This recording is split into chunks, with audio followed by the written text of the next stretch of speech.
नमस्कार, स्वागत है आप दर्शकों का। आप देख रहे हैं न्यूज़ 18 का डिजिटल प्लेटफॉर्म। मैं हूं आपके साथ Rajni Choubey. Middle east tension के चलते देश भर में एलपीजी की सप्लाई पर असर पड़ते हुए नजर आ रहा है। इस बीच सरकार ने कई बड़े फैसले लिए जिसका सीधा असर एलपीजी उपभोक्ताओं पर पड़ा है। देश में एलपीजी सप्लाई को बढ़ावा देने की दिशा में केंद्र सरकार ने एक अहम कदम उठाया है।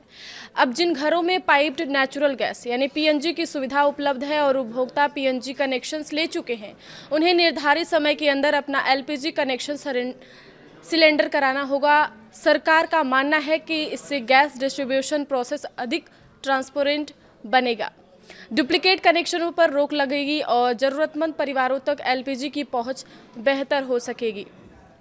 हाल के सालों में कई शहरों में पीएनजी नेटवर्क का तेजी से विस्तार हुआ है। इसके बावजूद कई ऐसे परिवार हैं जो पीएनजी और एलपीजी दोनों सुविधाओं का इस्तेमाल कर रहे हैं। सरकार का ये कहना है कि इससे रिसोर्स और सब्सिडी व्यवस्था पर अतिरिक्त दबाव पड़ता है। इसी को ध्यान में रखते हुए नए नियम लागू किए गए हैं। क्या है नया 30 दिन वाला नियम, इस बारे में जान लेते हैं। तो सरकार द्वारा जारी किए गए नियमों के अनुसार अगर किसी घरेलू उपभोक्ता ने अपने घर में पीएनजी कनेक्शन ले लिया है तो उसे 30 दिनों के भीतर अपना एलपीजी कनेक्शन सरेंडर करना होगा। यह नियम इंडेन, भारत गैस और एचपी गैस समेत सभी प्रमुख घरेलू एलपीजी कनेक्शनों पर लागू होगा। जैसे अगर किसी उपभोक्ता को 10 जून को पीएनजी कनेक्शन मिला है तो उसे अगले 30 दिनों के भीतर एलपीजी कनेक्शन वापस करना होगा। फिक्स्ड अवधि के बाद ऐसे उपभोक्ताओं को एलपीजी रिफिल या संबंधित सुविधाएं मिलने में दिक्कत आ सकती है। सरकार का फोकस है कि एक परिवार में एक ही घरेलू गैस व्यवस्था को बढ़ावा देना है। सरकार की one house hold one gas connection सोच के तहत यह कदम उठाया जा रहा है। अधिकारियों का ऐसा मानना है कि कई शहरी क्षेत्रों में पीएनजी उपलब्ध होने के बावजूद लोग एलपीजी कनेक्शन बनाए रखते हैं, जिससे गैस डिस्ट्रीब्यूशन पर अनावश्यक दबाव पड़ता है।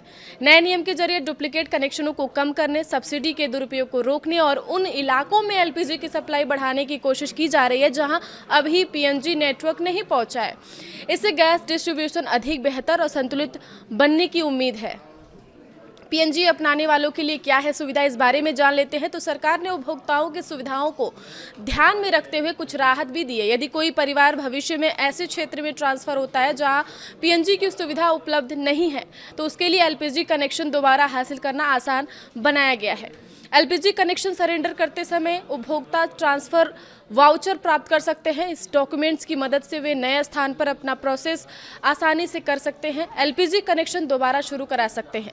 इससे उपभोक्ताओं को नए कनेक्शंस के लिए लंबे प्रोसेस से नहीं गुजरना पड़ेगा। ओटीपी और ई-केवाईसी से बढ़ी निगरानी। जी हां, गैस डिस्ट्रीब्यूशन प्रोसेस को और सुरक्षित तथा ट्रांसपेरेंट बनाने के लिए सरकार अब पहले ही ओटीपी आधारित डिलीवरी सिस्टम लागू कर चुकी है। अब सिलेंडर की डिलीवरी के समय उपभोक्ता के रजिस्टर्ड मोबाइल नंबर पर ओटीपी भेजा जाता है, जिसे वेरीफाई करने के लिए डिलीवरी एजेंट को बताना होता है। इसके अलावा उज्ज्वला योजना समेत अलग अलग लाभार्थियों के लिए ई-केवाईसी प्रोसेस भी जरूरी हो गई है। सरकार चाहती है कि सभी उपभोक्ताओं का डेटा अपडेट और वेरीफाइड रहे ताकि फायदा जो है वह सही लोगों तक पहुंच सके और फर्जी कनेक्शनों पर रोक लगाई जा सके। आगे की खबरों के लिए आप बने रहिए न्यूज़ 18 के साथ। धन्यवाद।